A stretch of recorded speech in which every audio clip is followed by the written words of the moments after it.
ஹல்லேலூயா, ஹல்லேலூயா, ஹல்லேலூயா. கர்த்தருடைய பரிசுத்த நாமம் ஸ்தோத்திரம். ஆமென் சொல்லுங்க.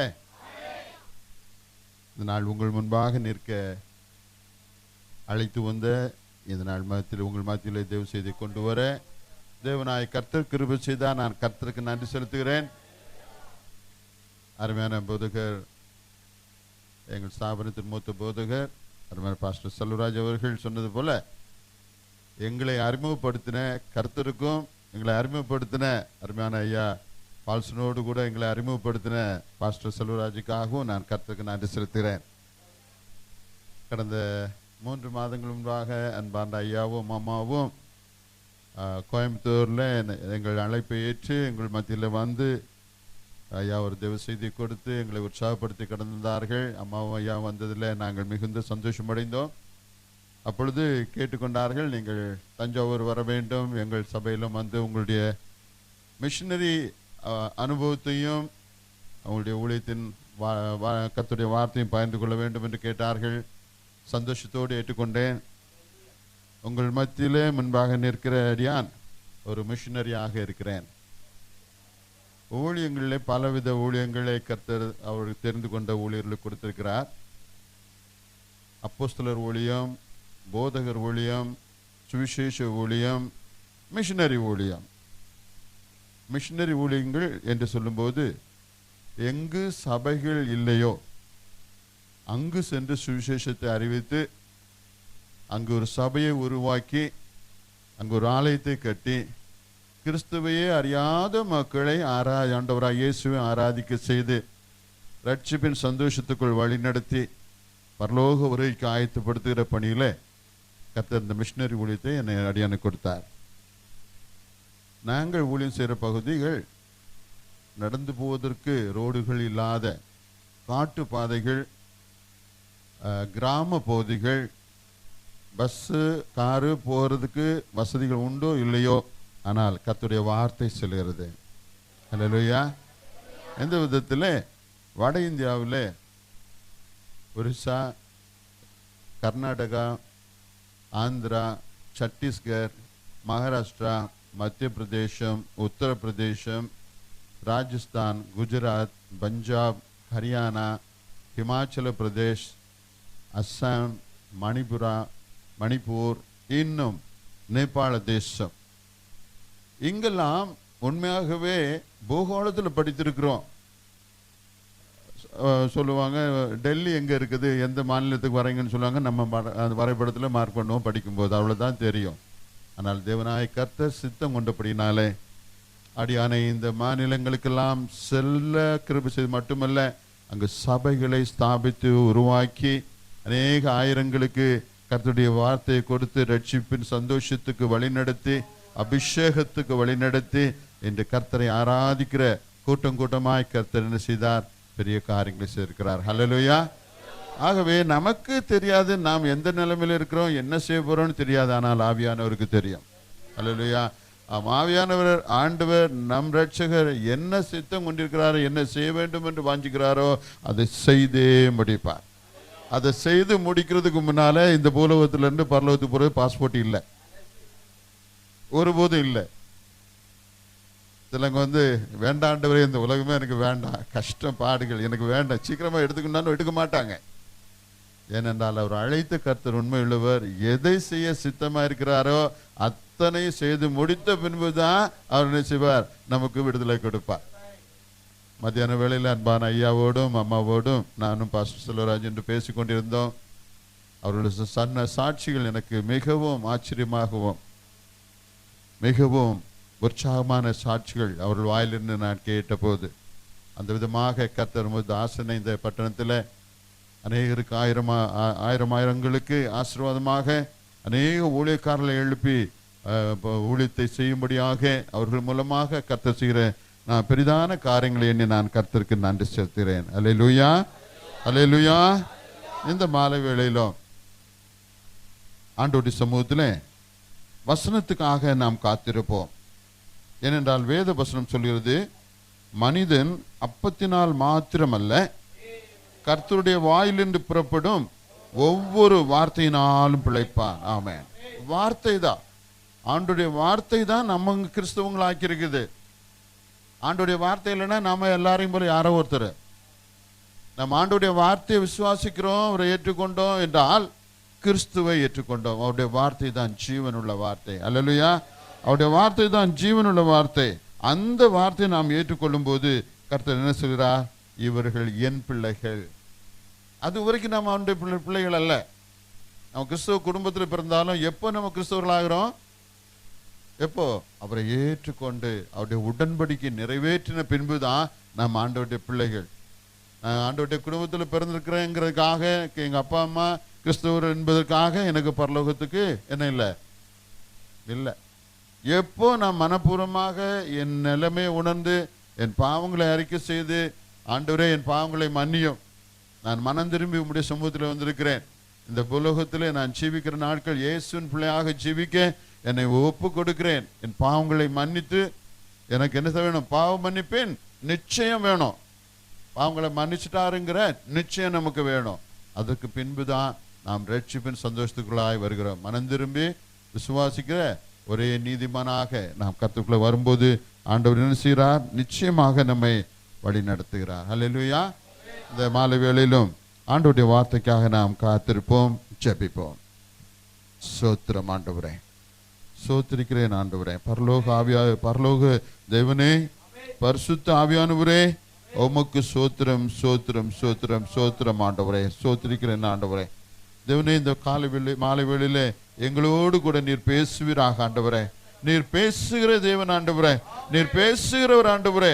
ஆண்டவரே, நீர் அநேக எங்கள் முற்பிதாக்களோடு பேசின கருத்து இந்த மாலை வேளையில் எங்களோடு கூட பேச வேண்டும் என்று ஜெபிக்கிறேன் ஆண்டவரே. தேவாவியானவரே, பேசும் இடைப்படும். உம்முடைய பரிசுத்த நாமத்தை உயர்த்துகிறோம். நாங்கள் வந்தது போல போகக்கூடாது ஆண்டவரே. எங்கள் மத்தியிலே ஆவியானவர் பேசி எங்களை ஆண்டவரே நீர் உம்முடைய வார்த்தையினால இடைப்பட்டு எங்களை ஆண்டவரே நாங்கள் உடைக்கப்பட்டு வணையப்பட்டு புதிய பாத்திரங்களாக கடந்து செல்ல பரிசுத்த ஆவியானவர் கிருபை செய்யும்படியாய் ஜெபிக்கிறேன் ஆண்டவரே. தேவாவியானவரே, பேசும் இடைப்படும். உம்முடைய பரிசுத்த நாமத்து ஸ்தோத்திரம். இயேசுவின் மூலம் ஜெபிக்கிறோம் நல்ல பிதாவே. ஆமென் ஆமென். எல்லாரும் ஒரு அல்லேலூயா சொல்லுவோம். அல்லேலூயா சொல்லுவோம். என்ன உற்சாகமா அல்லேலூயா சொல்லுவோம். கர்த்தர் ஸ்தோத்திரம். 1993ஆம் ஆண்டு பஹ்ரைன் தேசத்திலே நான் என்ஜினியராக பணி செய்து கொண்டிருந்த நாட்களிலே நான் அந்த சபையிலே ஒரு செயலாளராக இருந்து, அந்த நாட்களில் எங்களுக்கு சபையிலே சுமார் 500 பேர் உறுப்பினர்களாக இருந்தார்கள். சபையில் போதகர் இல்லை, நாங்களே விசுவாசிகளே மூப்பர்களே சபையை நடத்தி கொண்டிருந்தோம். இந்தியாவிலிருந்து வருகிற தேவ மனிதர்கள் வரும்போதெல்லாம் புதிய கன்வென்ஷன் கூட்டங்கள், உயர்மீட்சி கூட்டங்கள் சபையில் நடத்தி உற்சாகமாக சபையில் நாங்கள் செயல்பட்டு கொண்டிருந்தோம். ஒரு நாள் காலை வேளையில், அதிகாலை வேளையில் ஆண்டவராகிய நம் இரட்சகர் பரிசுத்த ஆவியானவர் காலை வேளையில் என்னோடு கூட இடைப்பட்டார். 1993 செப்டம்பர் மாதம் 6ஆம் தேதி காலை 4 மணி ஆண்டவர் என்னோடு கூட பேச ஆரம்பித்தார். நான் நல்ல நித்திரையில் இருந்தேன்.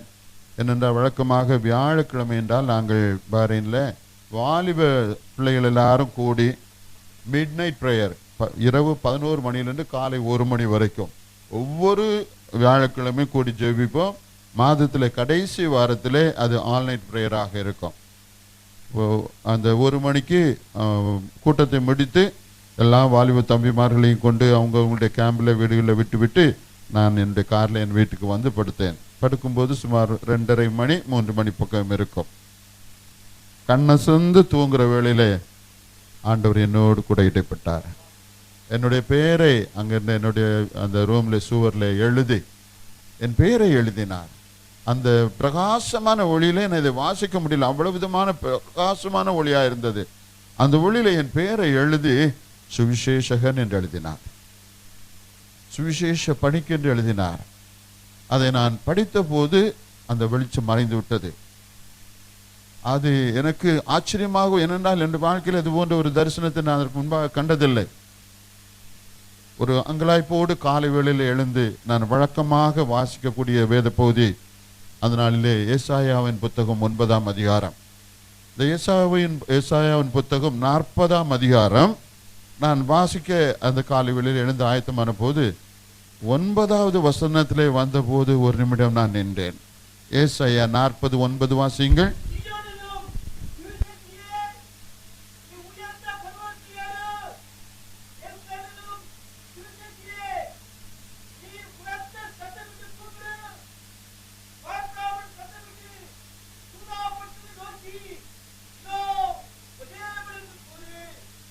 ஆமென், ஹல்லேலூயா. இதோ உங்கள் தேவன் என்று கூறு. எப்படி? பயப்படாமல் கூறு. சியோன் என சுவிசேஷகியே, உயர்ந்த பர்வதத்தில் ஏறு. ஆண்டவர் உயர்ந்த பர்வதங்களையும் அதன் அடியில் இருக்கிற கிராமங்களையும் பட்டணங்களையும் இதோ உன் தேவன் என்று கூறும் என்று சொல்லும்படியாக என்னோடு கூட அந்த வசனத்தின் மூலமாய் பேசினார். அருமையானவர்களே, அந்த காலைவெளியிலே நான் கண்ட தரிசனம் சுவிசேஷ பணிக்கு என்கிற வசனமும் இந்த ஆண்டோடைய வார்த்தையும் எனக்கு அந்த தரிசனத்தை உறுதிப்படுத்தினது. அந்த வசனத்தை உறுதிப்படுத்தினபடினாலே, தரிசனத்தை உறுதிப்படுத்தினபடினாலே நான் உடன் தானே எனக்கு ஆவிக்குரிய தந்தையா இருக்கிற அருமையான பாஸ்டர் யோபு ஞானபிரகாசம் ஐயா கோயம்புத்தூர்ல அவர்களுக்கு நான் போன் செய்து தெரிவித்தேன். அப்போ அவர் சொன்னார், மானே, அந்த தரிசனமும் கர்த்தர் தந்த வார்த்தையும் உங்களுக்கு சரியா இருக்கப்படினாலே 1 வருட காலம் நீங்கள் ஆண்டோடைய சமூகத்திலும் செவிங்கள். Do not take any decision, எந்த தீர்மானம் எடுக்காதீங்க, ஜெபத்தில் இருங்க, 1 வருஷம் இருங்க. கர்த்தர் இந்த தரிசனத்து மூலம் உங்களுக்கு என்ன ஊழியத்தை செய்ய சித்தம் கொண்டிருக்கிறாரோ அதை உங்களுக்கு பாரப்படுத்துவார், உங்களுக்கு தெரிவிப்பார். அதுக்கு பின்பாக நீங்கள் இந்தியா வரும்போது உங்களுக்கு ஊழிய அபிஷேகம் தருகிறேன் என்று சொன்னார். அவருடைய ஆண்டோடைய வார்த்தைக்கும் என்னுடைய ஆவிக்குரிய தந்தையுடைய வார்த்தைக்கும் நான் கீழ்ப்படிந்தவனாய் 1 வருஷம் நான் தேவ சமூகத்தில் காத்திருந்து ஜெபித்த போது யோவான் 10:16 வசனத்தை எனக்கு கர்த்தர் பாரப்படுத்தினார். யோவான் 10:16 வசனம். இந்த தொழுவத்தில் உள்ளவைகள் அல்லாமல் வேறே ஆடுகளும் எனக்கு உண்டு, அவைகளை நான் கொண்டு வர வேண்டும், அவைகளின் சத்தத்துக்கு செவி கொடுக்கும். ஆமென். பாருங்க, 1 வருஷத்துல நான் காத்திருந்த போது ஆண்டவர் சொல்லாத வேலை செய்யக்கூடாது. எதை செய்ய சொன்னாரோ அதை செய்து முடிக்கணும். ஆண்டவர் என்னோடு கூட பேசினார். இந்த மந்தையில் இல்லாத ஆடுகள் எனக்கு உண்டு, அவைகள் கொண்டு வர வேண்டும். ஆமா, அந்த மந்தையில் இல்லாத ஆடுகள் எப்படியோ போட்டுன்னு தெய்வ சுத்தம் அல்ல, அவைகளை நான் கொண்டு வர வேண்டும். அப்போ அவைகள் என் சத்தத்துக்கு செவி கொடுக்கும். கர்த்தர் இந்த வார்த்தையை அடியனுடைய ஊழிய பாதையிலே நிறைவேற்றினார். முன்பின் அறிந்திராத, பாஷை தெரியாத, கண்டிராத, கேட்டிராத மக்கள் மத்தியில சியோனின் சத்தம் என்கிற ஊழியத்தில் சென்று அவர்களை சந்தித்து அவர்களுக்குள்ளாக ஆண்டவருடைய வார்த்தை போதித்து உபதேசித்து அவர்களை ரட்சிப்புக்கு வழி நடத்தி சபைகளை உருவாக்கி அந்த பகுதிகளெல்லாம் அருமையானவர்களை நாங்கள் கடந்து வடைந்தெல்லாம் கடன் சொல்லுவோம். அநேக பாடுகள் போராட்டங்கள் உண்டு. ஈஸியாக போய் ஒளி செய்து வரக்கூடிய பகுதிகள் அல்ல. இப்போதும் கடந்த 2 வாரத்துக்கு முன்பாக நேபாள் தேசத்தில் சென்றிருந்தேன். நான் மத்தியான வேளையில் ஐயாவோடும் அம்மா கூட இந்த வார்த்தையை பகிர்ந்து கொண்டேன். அந்த காத்மண்டு தலைநகருக்கு சென்று அங்கிருந்து பஸ்ஸில் காரில் ஒரு 100 கிலோமீட்டர் ரோடில் போனோம். அங்கிருந்து, அதாவது சாதாரண காரில் டைடாங் என்று சொல்ல இடத்துக்கு போய் சேர்ந்தோம். அந்த டைடாங்கில் இருந்து மொய்து என்கிற இடத்துக்கு சுமார் 30 கிலோமீட்டர். அந்த 30 கிலோமீட்டர் பாதையை நாங்கள் 5 மணி நேரத்தில் பயணமாயிருக்கிறோம். அப்படின்னா பார்த்துங்க, 30 கிலோமீட்டர் வழக்கமாக இங்கேனா எவ்வளோ நேரத்தில் போயிடும்? ஒரு அரை மணி நேரம். ஒரு 5 மணி நேரம் ட்ராவல் பண்ணணும்னா அந்த ரோடு எப்படிப்பட்ட நிலைமையில இருந்திருக்கும் பார்த்துங்க. என் உடம்புல எத்தனை எலும்பு இருக்குன்னு அந்த ரோடில் எண்ணிட்டாங்க. அவ்வளவு பயங்கரமான ரோடு. 4 வீல் காரு சில இடங்களில் ஏறலை, தொழில சிக்கிட்டு மலையில் ஏறிட்டு அப்படியாக ரொம்ப. ஆனாலும் என் தேவன் தந்த வசனத்துக்காக என்ன செய்தோம்? அங்கே போய் சேர்ந்தோம். அங்கே போய் சேர்ந்து போன நாள் முதல் நாள் மழை இருந்தது. இந்த 4 வீலர் ரோடு இப்படியாக இறங்கணும், திருப்பி இப்படியாக ஏறணும். நம்ம ஒரு மாதிரி கொஞ்சம் சாதாரண ரோடு அல்ல, அசாதாரணமான ரோடு. முதல் நாள் அந்த கார் ஏறவே மாட்டேன்னுச்சுது, நடந்தும் போக முடியாத மழை. அப்போ நான் ஆண்டவர்கிட்ட ஜெபிச்ச, ஆண்டவரே, இவ்வளவு தூரம் சிரமப்பட்டு வந்திருக்கிற அடியானுக்கு நீர் கிருபை வேணும். இந்த ஊழியத்தை முடித்து போகிற 4 நாட்களுக்கு மழை வேண்டாம் ஆண்டவரே, நிறுத்திடுங்க. நான் உற்சாகமா இந்த மலைப்பகுதியில் நீ கொண்டு வந்த நோக்கத்தை, நேபாளில் 99.4% பேர் யாரு? இந்துக்கள். 1% கூட கிறிஸ்தவங்கள் இல்லை.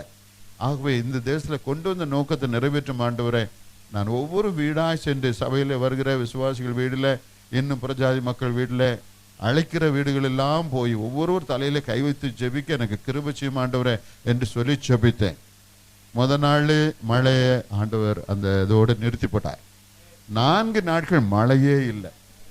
4 நாட்கள் மழையே இல்லை. நான் பாஸ்டர்கிட்ட சொல்றேன், அவர்கிட்ட இந்தியில் சொன்னேன், 4 दिन बारिश नहीं है, हम जाने के बाद में बारिश आएगा அப்படின்னு. நான் போன பிறகுதான் மழை வரும், அது வரைக்கும் மழை வரான்னு சொன்னேன். அவர் என்கிட்ட எப்படி சொல்றீங்கன்னு சொன்னாரு. எப்படி நீங்க சொல்றீங்க? என் ஆண்டவர்கிட்ட நான் ஜெபம் பண்ணிட்டேன், அவர் மழையை நிறுத்த சொன்னாரு, நானே நிறுத்தி போட்டேன் ஜெபம் பண்ணிட்டேன் அப்படின்னு சொன்னேன். அதுபோல அருமையானவர்களே, அந்த விமான நிலையம் வந்து அந்த மலையிலிருந்து இறங்கி ஒரு 100 கிலோமீட்டர் ரோட்ல வந்து விமான நிலையம் வந்து புறப்படுற வரைக்கும் மழையே இல்லை. அந்த விதமாக அந்த ஊழிய பயணத்தை கர்த்தர் ஆசீர்வதித்து தந்தார். அந்த நாட்களை நான் நினைத்து பார்க்கிறேன். வீட்டில் அந்த ஊழியக்கார் வீட்டில் சும்மா சிம்னி, இந்த மெழுகுத்திரி போல் ஒரு எலக்ட்ரிக்கல் லைட்டு, அவ்வளோதான். பைபிள் வாசிக்கிறவங்க வெளிச்சம் காணாது. எதில் இல்லாமல் இருந்தாலும் தூங்கிக்கலாம். கொஞ்சம் ஃபேன் வேணும், அந்த ஃபேனும் கிடையாது அவங்க வீட்டில். என்னை பாத்ரூம் போனால் அதை விட கொடுமை, டாய்லெட்டு பாத்ரூம். சாப்பாடு ஏதோ கொஞ்சம் நல்ல ஆகாரங்கள் கொடுத்தாங்க. ஆனாலும் ஊழியத்தின் பாதையிலே நாங்கள் இந்தியாவில் எத்தனையோ மாநிலங்கள் சென்றிருக்கிறோம். ஆரம்ப நாட்டில் கஷ்டப்பட்டோம், பின்னால் வர வர எலக்ட்ரிசிட்டி எல்லாம் வந்துட்டு அதில் கொஞ்சம் உற்சாகமாக ஊழிய சபைகளெல்லாம் உருவாக்கணும். ஆனால் இந்த ட்ரிப் நாங்கள் போயிருக்கும்போது நேபாள தேசத்தில் உண்மையாகவே அதைத்தான் நான் ஊழியமாக கருதுகிறேன். நாம் தியாகமாக நம்மை கர்த்தருக்கு கொடுக்கும். ஆண்டவர் தன்னுடைய சொந்த பரிசுத்த சரீரத்தை வாலிப நாட்களிலே என்னுடைய ரட்சிப்புக்காக, உங்களுடைய ரட்சிப்புக்காக அந்த சிலுவை மரத்திலே ஒப்பு கொடுத்தாரே. 3 ஆணிகள் மத்தியில அவர் சரீரத்தை ஒப்பு கொடுத்து 5 காயங்களோடு அவர் என்ன செய்தார்? தன்னுடைய சரீரத்தின் ஒரு சொட்டு ரத்தம் கூட இல்லாம நமக்காக தியாகமானாரே. நாம் என்ன தியாகம் செய்கிறோம்? நான் அங்கே இருக்கும்போது அந்த பாஸ்டர்கிட்ட சொன்னேன், முதல் நாள் சொல்லிட்டு, ஐயா எனக்கு ஒரு ஃபேன் மட்டும் வாங்கி கொடுங்க, பக்கத்தில் ஏதாச்சும் ஒரு டவுனில் நான் வாங்கிட்டுறேன், அவர் போகும்போது உங்களுக்கு கூப்பிட்டு போயிறேன்னு சொன்னேன். அப்புறம் சொன்னார், பாஸ்டர்ஜி இந்த ஃபேன் வாங்க போனால் 1/2 நாள் ஆகும், திருப்பி வரக்கு 1/2 நாள் ஆகும், 1 நாள் ஆகும், உங்கள் ஊழியம் 1 நாள் பாதிக்கப்படும், பரவாயில்லைன்னாரு. அப்போ ஆண்டவர் என்னோட பேர், இப்போ வந்து 1 நாளில் அந்த ஃபேன் வேணுங்கிட்டு வாசப்படுறியப்பா, என் ஜனங்க இத்தனை நாள் ஃபேன் இல்லாமல் ஜீவிக்கிறாங்களே, இவரும் உன்னை போல ஒரு ஊழியம் தானே என்று சொல்லும்போது, வேண்டாம் ஆண்டவர், எனக்கு ஒன்றும் வேண்டாம், வந்த ஊழியத்தை செய்துட்டு போகிறேன்னு சொல்லி கர்த்தருடைய கிருபையினாலே அந்த 4-5 நாட்கள் அங்கே அந்த ஆண்டவருடைய ஊழியத்தை செய்து திரும்ப கர்த்தர் கிருபை செய்தார். ஊழியத்துக்கென்று ஒப்பு கொடுக்கிறவர்கள் இந்த நாட்களில் இயன்ற வரைக்கும் கூடிய மட்டும் வசதிகள் வாய்ப்புகளை அவர்கள் நாடுவது சரிதான், தவறில்லை. ஆனால் வட இந்தியாவில் முன்னாலெல்லாம் அண்ணன் ஜெபக்குமார் அண்ணன் வந்து வட இந்தியாவில் உள்ள கஷ்டங்கள்லாம் சொல்லும்போது அப்படி இருக்குமோ என்று நான் நினைப்பேன். ஆனால் உண்மையாகவே நாம போகும்போது தான் அதோடைய கஷ்டங்கள் நமக்கு தெரிகிறது. நல்ல தண்ணி இல்லாமல், தூங்குறதுக்கு வசதி இல்லாமல், நல்ல ஆகாரம் இல்லாமல், அந்த போக்குவரத்துகள் எல்லாம் இவ்வளோ கஷ்டம்.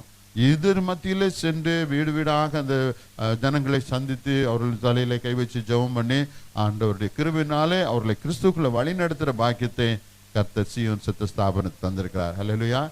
ஆகவே கடந்த 1994 இருந்து இன்று வரையும் என் தேவன் தந்த வார்த்தையும் அவர் தந்த தரிசனத்துக்கும் பயபக்தியோடு கீழ்ப்படிந்தவர்களாய் ஓடிக்கொண்டே இருக்கிறோம். எங்களுக்கு பின்னால பெரிய சபைகளோ பெரிய ஸ்தாபனங்களோ இல்லைன்னா யாருமே இல்லை. எங்க கூட இருக்கிறது ஆவியான ஒருத்தர் தான். ஆவியானவர் ஒருவருடைய துணை கொண்டு, ஆண்டவர் நம்ம இயேசுடைய துணை கொண்டு கடந்த ஆண்டுகளெல்லாம் ஓடி சுமார் 120க்கு மேலான சபைகளை நிறுவ கர்த்தர் கிருபை செய்தார். 80க்கு மேலான முழு நேர ஊழியர்கள் எங்களோடு கூட இருந்து கர்த்தருக்கு ஊழியம் செய்கிறார்கள். அல்லேலூயா. இது மட்டுமில்ல, இந்த கிராமங்களில கர்த்தரை அறியாத மக்கள் மத்தியில் செல்லும்போது அங்க இருக்க பிணியாளிகளை, பேய் பிடித்தவர்களை, குஷ்டரோகிகளை, அநேக கேன்சர் வியாதிகளை, இது போன்று இருக்கிறவர்களை அநேகருக்கு கர்த்தர் குணமாக்கி சுகம் தந்து அவர்களை அந்த கஷ்டத்திலிருந்து விடுவிக்கிறபடினாலே அவர்கள் நம்மோடு கூட இயேசு யார் என்று அறிந்து கொள்கிறார். அற்புதங்களை பார்க்க வேணும், அதிசயங்களை பார்க்க வேணுங்கிற நிலைமையில தான் இன்று இந்து மக்கள் இருக்கிறார்கள். இல்லை என்றால் சொல்ல, எங்களுக்கு 33 கோடி தெய்வம் இருக்குது, உங்க தெய்வம் எங்களுக்கு எதுக்கு? அத்வானி இன்னைக்கு அதான் சொல்றாரு. அத்வானியும் இந்து தலைவர்கள் என்ன சொல்றாங்க, எங்களுக்கு இவ்வளவு தெய்வங்கள் இருக்குதே, இது கூட ஒரு தெய்வம், அதுலயும் நம்ம ஆண்டவர் என்ன சொல்லுவாங்க, வெளிநாட்டு கடவுள்னு சொல்லுவாங்க. அப்படியாக புறஜாதி மக்கள் எது எதிர்பார்க்கிறார்கள்? அற்புதங்களை அதிசயங்களை எதிர்பார்க்கிறார்கள். கடந்த நாட்களில் கோயம்புத்தூர் மாவட்டத்தில் பொள்ளாச்சி பகுதியில் கிராம ஊழியத்துக்கு சென்றோம். நான் ஒரு சில மிஷினரி அனுபவங்களை உங்களுக்கு சொல்லிவிட்டு நான் வார்த்தை கடை சொல்லுகிறேன். ஐயா சொன்ன நேரத்தில் சரியாக முடிச்சுறேன். கிராமத்துக்கு சென்றோம். அந்த கிராமத்துக்கு செல்லுகிற வழியில் ஒரு தாயார் ஓடி வந்தார்கள். ஐயா, தயவுசெய்து என் வீட்டில் என் மகன் ரொம்ப கஷ்டத்தில் படுத்திருக்கிறான், எங்கள் வீடு வரைக்கும் வந்து ஜெபம் பண்ணிட்டு போங்கன்னு சொன்னாங்க. நான் சொன்னேன், அம்மா அதுக்காக தான் நாங்கள் வரோம் என்று சொல்லி அவங்க வீட்டில் பிரவேசித்த போது அவங்க செவர் முழுவதும் அவங்களுடைய குல தெய்வங்களுடைய போட்டோக்கள் இருக்கிறது. அந்த பையன் தலையில் இங்கிருந்து இது வரைக்கும் பயங்கரமான விபூதி. இதெல்லாம் பார்த்து விட்டு சொன்னேன், ஆண்டவரே, இந்த வீட்டில் இன்றைக்கு நீர் ஒரு அற்புதம் செய்ய வேணும். இன்று நீர் ஒரு அற்புதம் செய்து நாங்கள் நீர் அனுப்பின ஊழியர்கள் என்றும் எங்களோடு கூட எங்கள் இயேசு இருக்கிறார் என்று இவர்கள் காண வேண்டும் ஆண்டவரே என்று சொல்லி ஜபித்துட்டு போனேன். அந்த வீட்டு அந்த வாலிப தம்பியோட அக்கா புருஷன் வந்து அங்கே இருக்கதான இந்த தீவிர இயக்கங்களின் பெருந்தலைவராக இருக்கிறார். அவங்க வீட்டில் எங்களை போலவங்கள அனுமதிக்கவே மாட்டாங்க. ஆனாலும் கர்த்தர் ஒரு வல்லமை அங்கே நம்பிக்கை வேண்டும், தேவ சித்தமாக இருந்த அப்படின்னால எங்களை அனுமதித்தார்கள், அழைத்து சென்றார்கள். அந்த தம்பியுடைய நிலைமை பார்த்தேன். அவருக்கு காரியம் என்னவென்றால், இந்த நம்முடைய வாயிலிருந்து சாப்பிடுகிற ஆகாரம் உணவு குழல் என்று சொல்லுகிறோம். இங்கிருந்து நம்முடைய வயிற்றை இணைக்கக்கூடியதான அந்த உணவு குழல், இந்த குழாயில் நேச்சுரலாக அவருக்கு 2 ஓட்டை விழுந்துருச்சுது அந்த குழாயில்.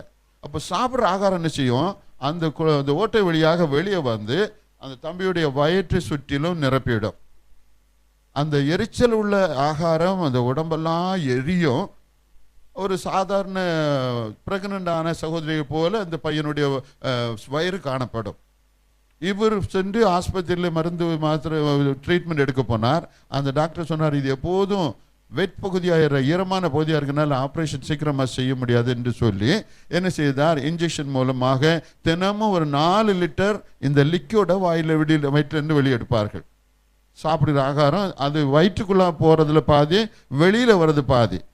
ஆகவே இதை இன்ஜெக்ஷன் மூலமாக எடுத்துட்டு அவருக்கு மருந்து கொடுத்தார். 4-5 மாதங்கள் இந்த தம்பி அப்படிமாக வேதனையோடு நாட்களை ஓட்டி கொண்டிருந்தார்.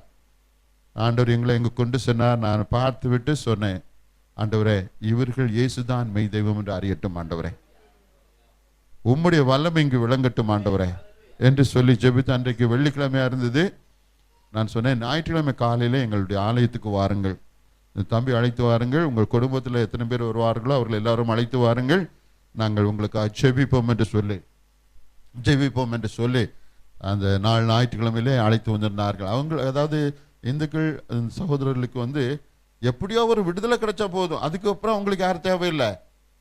இன்னைக்கு அப்படிதான் இருக்குது. அநேகருடைய வாழ்க்கையில ஒரு விடுதலை தான் வேணுமே தவிர இயேசுவின் ரட்சிப்பு வேணுங்கிற வாஞ்சை அவர்களுக்கு இல்லை. ஆயினும் நம்முடைய கிருபை அவர்கள் இயேசுவை அறியும்படியாக, அல்லேலூயா, இயேசுவை அறிந்து கொள்ளும்படியான ஒரு வாய்ப்பை கர்த்தர் நமக்கு தருகிறார். அதை நாம் செய்து முடித்து விடுகிறோம். இப்போ இந்த தம்பிக்கு ஞாயிற்றுக்கிழமை ஆலயத்தில் அவரையும் அவருடைய தாயாரையும் முன்பாக வர சொல்லி ஆராதனை முடிந்த பின்பு நம் சபையார் எல்லாரும் கரங்களை நீட்டுங்கள், இந்த தம்பிக்காக ஜெபிப்போம் என்று சொல்லி அந்த தம்பியுடைய தலையில கை வைத்து ஜெபித்தோம். ஆண்டவரே, இங்கிருந்து செல்லும் போது பூரண குணமுடையவனாய் செல்ல வேண்டும். 5 மாதங்கள் மருத்துவரால் முடியாத காரியத்தை இன்று எங்கள் இயேசு செய்தார் என்று இவர்கள் சாட்சி சொல்ல வேண்டும். அவர்கள் இங்கிருந்து செல்லும் போது பூரண விடுதலையோடு செல்ல வேண்டும் ஆண்டவரே என்று சொல்லி ஜெபித்து, பிதா குமாரன் பரிசுத்தாவின் நாமத்திலே அந்த 2 ஓட்டைகளும் அடைக்கப்படுவதாக. இந்த தம்பி இன்று இரவில் நல்ல நித்திரை கொள்ள வேண்டும். காலையில் மருத்துவர் பார்க்கும்போது இந்த ஓட்டைகள் அடைக்கப்பட்டிருக்கு சொல்ல வேண்டும் ஆண்டவரே என்று சொல்லி ஜெபித்து அனுப்பிட்டோம். ராத்திரி போய் நன்றாய் சாப்பிட்டார், தூங்கினார். காலையிலே மருத்துவமனைக்கு சென்றார். அந்த டாக்டர்கிட்ட சொன்னார், நேற்று நல்லா சாப்பிட்டேனுங்கோ, எங்கள் கோயம்புத்தூர் பாசையில் ஏனுங்க சாப்பிட்டீங்களா, ஏன் தம்பி தண்ணி குடிக்கிங்களா, இதுதான் எங்கள் கோயம்புத்தூர் பாஷை.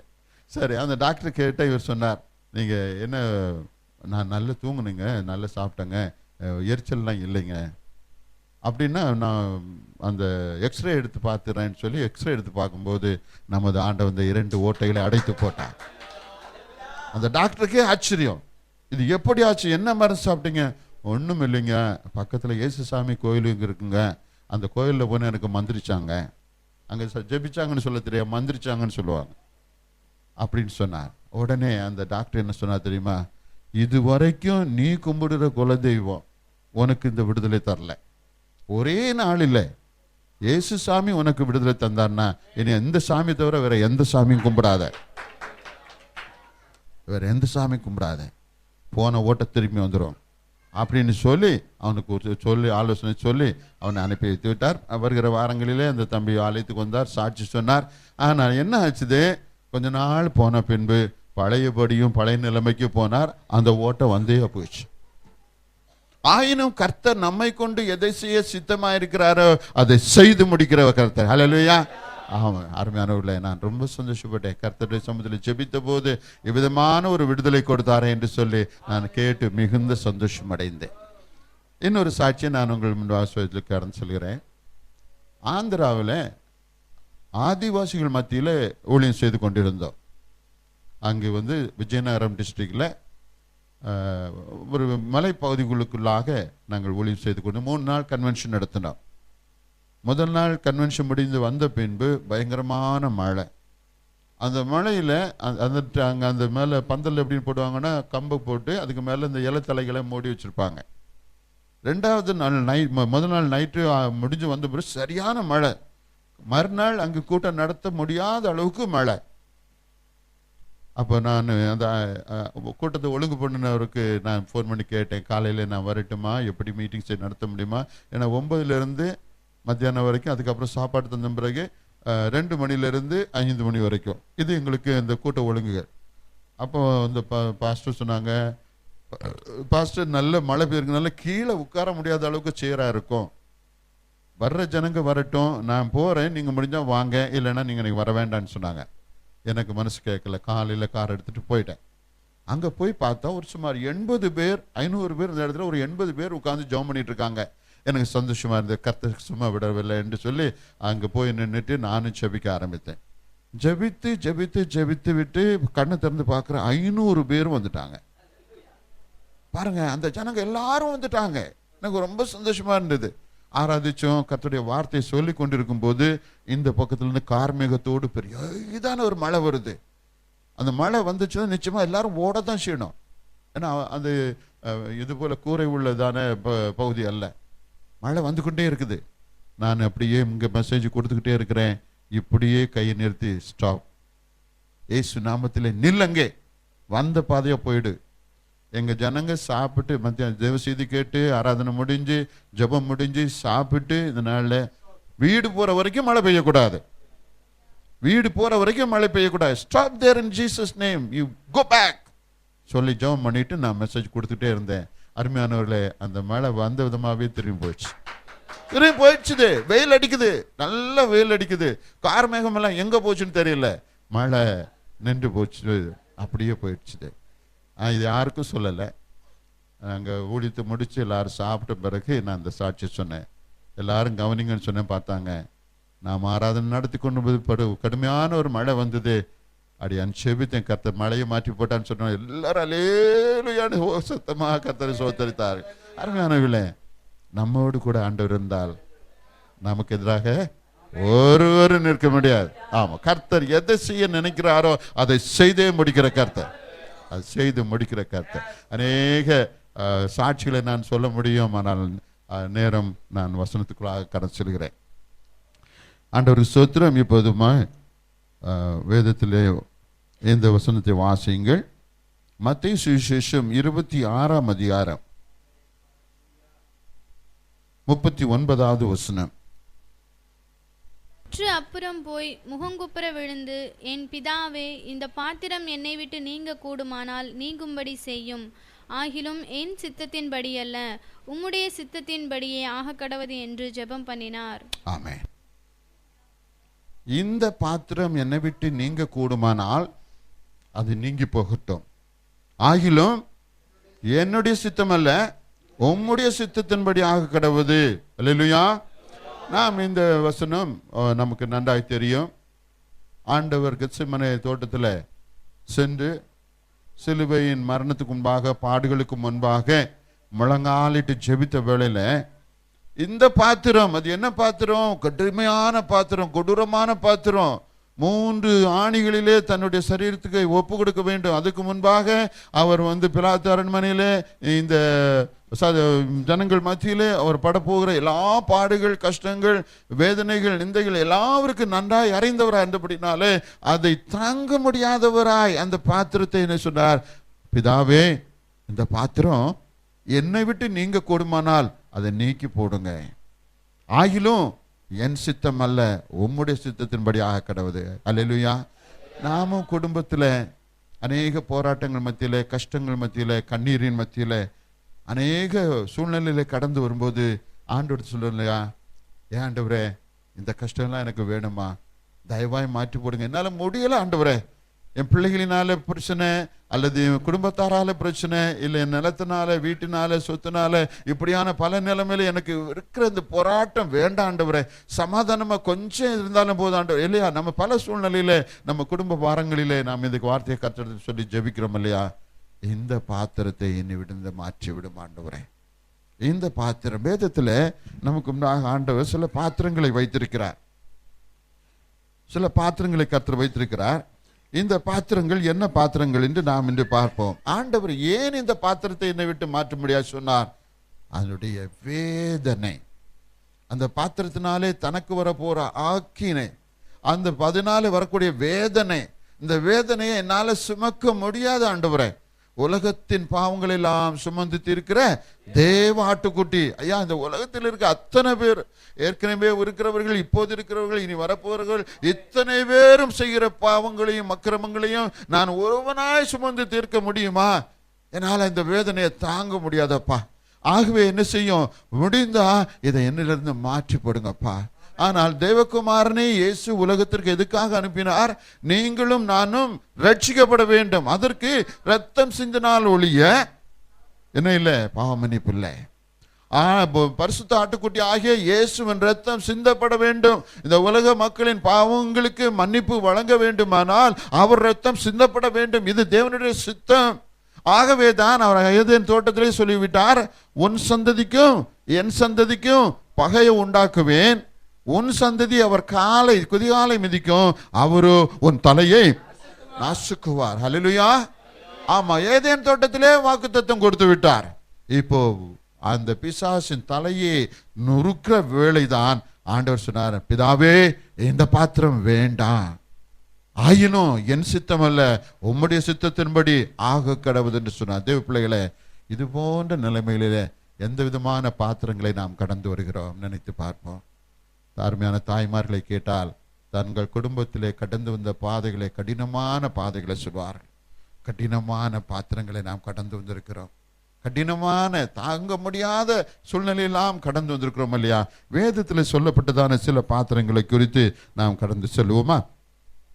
அப்போஸ்தலர் 9ஆம் அதிகாரம் 1-15 வசனங்கள், அதுல 15வது வசனத்தை மட்டும் வாசிங்க. அதற்கு கர்த்தர், நீ போ, அவன் புறஜாதிகளுக்கும் ராஜாக்களுக்கும் இஸ்ரவேல் புத்திரருக்கும் என்னுடைய நாமத்தை அறிவிக்கிறதற்காக நான் தெரிந்து கொண்ட பாத்திரமாயிருக்கிறான். அல்லேலூயா. நான் தெரிந்து கொண்ட பாத்திரம். யாருக்கு? பிரஜாதி மக்களுக்கு சுவிசேஷத்தை அறிவிக்கும்படியாக நான் தெரிந்து கொண்ட பாத்திரம். அல்லேலூயா. சவுலை குறித்து நாம் இங்கு பார்க்கிறோம். சவுல் எருசலேம் பட்டணத்திலே தேவ மக்களை, பரிசுத்தவான்களை எல்லாம் அடித்து உதைத்து துன்புறுத்தி அவன் ராயனிடத்திலிருந்து அனுமதி சீட்டு பெற்று அவன் கடந்து செல்கிற வேளையிலே நாம் வேதத்தில் வாசிக்கிறோம், சடுதியாக அவனுக்கு என்ன ஏற்பட்டது? சடுதியாக, சவுலே சவுலே, ஆண்டவருடைய வார்த்தை அவனுக்கு வருகிறது. அவன் சடுதியாக ஒரு மின்னல் தாக்கின அப்படின்னாலே அவன் கீழே விழுந்து விட்டார். கீழே விழுந்த வேளையிலே அவன் என்ன கேட்கிறான்? ஆண்டவர் பேசுகிறார் அவனோடு, சவுலே சவுலே, ஏன் என்னை துன்பப்படுத்துகிறாய்? ஏன் என்னை துன்பப்படுத்துகிறாய்? அப்போதான் சவுல் கேட்கிறான், நீர் யார் ஆண்டவரே? நீர் யார் ஆண்டவரே? நீ துன்பப்படுத்துகிறதான இயேசு. நீ யாரை துன்பப்படுத்துகிறாய்? உன் இரட்சகரை துன்பப்படுத்துகிறாய். நீ துன்பப்படுத்துகிற இயேசு.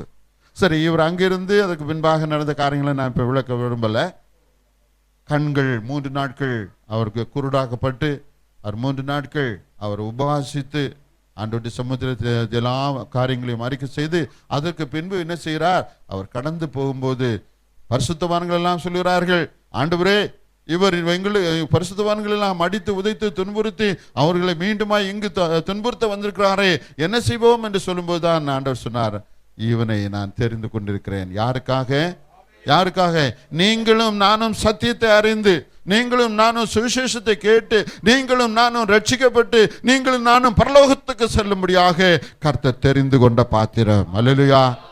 தெரிந்து கொண்ட பாத்திரம். தேவ பிள்ளைகளே, நாம் தெரிந்து கொண்ட பாத்திரம் என்பதை நினைவு கூறுகிறோமா? நாம் தெரிந்து கொள்ள பாத்திரம் என்பதை நினைவு கூறுகிறோமா? இந்த காலை மத்தியான வேளையில ஐயா கூட நான் பேசிக்கொண்டிருந்தேன். தெரிந்து கொண்ட பாத்திரம் என்பதற்காக ஒரு உதாரணத்தை சொல்கிறேன். 1 வயதில் என் தகப்பனார் மரித்து விட்டார். கஷ்டம், வறுமை, வேதனை, துன்பம், துயரம், பசி, பட்டினி இதெல்லாவற்றையும் நான் கடந்து வந்தேன். எங்கள் அப்பா இறந்து போனதுனால எங்கள் அம்மா கூலி வேலை செய்து எங்களை படிக்க வைக்க நல்ல ஆகாரம் தருகிறதுக்கு அம்மா இடத்துல வசதி இல்லை. இந்த விதமான நிலைமையில நான் படித்து, சுருக்கமாக சொல்கிறேன், ஒரு பொறியாளராக இன்ஜினியராக வர்ற வரைக்கும் கர்த்தர் எனக்கு உதவி செய்தார். நான் எங்கள் குடும்பத்தில் வசதி உள்ளவங்க நிறைய பேர் இருந்தாங்க. ஆனால் என்ன, நான் பிறந்ததுனால தான் எங்கள் அப்பா இறந்தாங்கங்கிற ஒரு தவறான ஆலோசனை என்ன செய்தாங்க, என்னை கைகளை விட்டுட்டாங்க. அந்த நிலைமையில நான் இங்கு இந்திய தேசத்தில் ஒரு 7-10 வருடங்கள் இன்ஜினியராக வேலை செய்தேன். அதுக்கு பிறகு அரபு தேசம் போனேன். அரபு தேசம் போனது நல்ல சம்பளம் கிடைச்சிது. வழக்கமாக அங்கே என்ன செய்வாங்கன்னா, அந்த நல்ல மதுபானங்கள் வாங்கி குடிச்சிட்டு அவங்க நேரத்தை எல்லாம் சந்தோஷமாக கழித்து கொண்டிருப்பாங்க. ஆனால் ஆண்டவருடைய கிருபையினால நான் எங்கள் சபையில் இரவு பகலாக உழைத்தேன். கர்த்தரை அதிகமாய் பிடித்து கொண்டேன். ஆண்டவர் என்னோடு கூட பேச ஆரம்பித்தார், இடைபட ஆரம்பித்தார். பிரஜாதி மக்களுக்கு சுவிசேஷம் கொண்டுகிற இந்த சுவிசேஷ பணியை கர்த்தர் எனக்கு தருவதாக வாக்கு கொடுத்தார். இந்த வாக்கு தத்தத்தை நான் ஏற்றுக்கொண்டு அங்கிருந்து இந்திய தேசத்தில் ஊழியம் செய்து கொண்டிருந்தேன். அங்கிருந்து இந்திய தேசத்தில் எனக்கு ஊழியத்தில் சுவிசேஷ பணிக்கு எனக்கு பிரதிஷ்டை செய்த பின்பு இங்கு தமிழ்நாட்டில், ஒரிசாவில், ஆந்திராவில், கர்நாடகாவில், இப்படியாக பல மாநிலங்கள் அங்கிருந்து என்னுடைய சம்பளத்தை அனுப்பி ஊழியம் செய்ய ஆரம்பித்தோம். அந்த கிருபை கர்த்தர் எனக்கு கொடுத்தார். அருமையானவர்களே, வசதி வாய்ப்புகள் வந்து விட்டது என்று என்ன செய்யவில்லை, ஆண்டவரை மறக்கவே இல்லை. பிடித்து கொண்டேன், பலமா பிடித்து கொண்டேன், விடமாட்டேன் ஆண்டவரை என்று பிடித்து கொண்டேன். சிறு வயதில் பட்ட கஷ்டங்கள் எல்லாம் கர்த்தர் மாற்றினார். இப்போது எனக்கு வசதி வாய்ப்புகளை கொடுத்தார். நான் கர்த்தருக்கு ஊழியம் செய்வேன், கர்த்தருக்கு நான் அவருக்கு பிரியமானது செய்வேன் என்று நான் ஆண்டவருடைய சமூகத்தில் ஒப்பு கொடுத்து ஆங்காங்கு சபைகளை கட்ட ஆரம்பித்தோம், ஆலயங்களை கட்ட ஆரம்பித்தோம், பெரிய காரியங்களை செய்ய கர்த்தர் கிருபை செய்தார். அருமையானவர்களே, தேவ சித்தத்துக்கு அவர் தெரிந்து கொண்ட பாத்திரம் என்ன செய்ய வேணும், தேவனுடைய சித்தத்துக்கு ஒப்பு கொடுத்து தான் நம்ம என்ன செய்ய வேணும், ஆண்டவருடைய நாமத்தை மகிமைப்படுத்தும். சவுல் அவ்வளவு துன்புறுத்தப்பட்ட தேவ மனிதர்களை துன்புறுத்தினான். ஆனால் அவருடைய கடைசி நாட்களிலே அவர் பட்ட கஷ்டங்களை போல யாருமே கஷ்டப்படலை. கர்த்தருக்காக, தேவனுக்காக அவ்வளவு வைராக்கியமாய் அவர் என்ன செய்தார், பாடுகளை, போராட்டங்களை, பசி, பட்டினி, நிர்மாகம் எல்லாம் அனுபவித்து அவர் கடைசியில் என்ன செய்தார், தேவனுக்காக மரித்தார். நாம் தெரிந்து கொண்ட பாத்திரம் என்பதை நாம் ஒருபோது மறக்கக்கூடாது. வாழ்க்கையில கஷ்டப்பட்டாலும் மறக்கக்கூடாது, நல்லாய் வாழ்ந்தாலும் என்ன செய்யக்கூடாது, ஆண்டவரை மட்டும் மறக்கவே கூடாது. காரணம், நான் தெரிந்து கொள்ளப்பட்டவன். அல்லேலூயா. எல்லாரும் சொல்லுமா, நான் தெரிந்து கொள்ளப்பட்டவன், நான் தெரிந்து கொள்ளப்பட்டவன், நான் தெரிந்து கொள்ளப்பட்டவன், நான் தெரிந்து கொள்ளப்பட்ட பாத்திரமா இருக்கிறான். கர்த்தருக்கு ஸ்தோத்திரம். இந்த தெரிந்து கொள்ளப்பட்ட பாத்திரம் எப்படியா இருக்க வேண்டும்? யோசுவா 6ஆம் அதிகாரம் 19வது வசனத்தை வாசிப்போம்.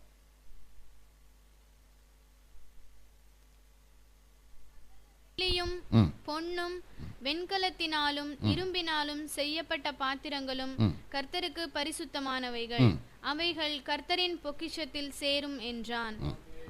கர்த்தருக்கு பரிசுத்தமான பாத்திரம், பொன் வெள்ளி எந்த பாத்திரம் என்றாலும் அது என்ன, கர்த்தருக்கு பரிசுத்தமான பாத்திரம். கர்த்தருடைய பலிபீடத்தில், கர்த்தருடைய ஆலயத்திலே அது பரிசுத்தப்படுத்தப்பட்ட பாத்திரம். அருமையானவர்களே, நாம் பரிசுத்தமாய் ஜீவிக்கிறோமா?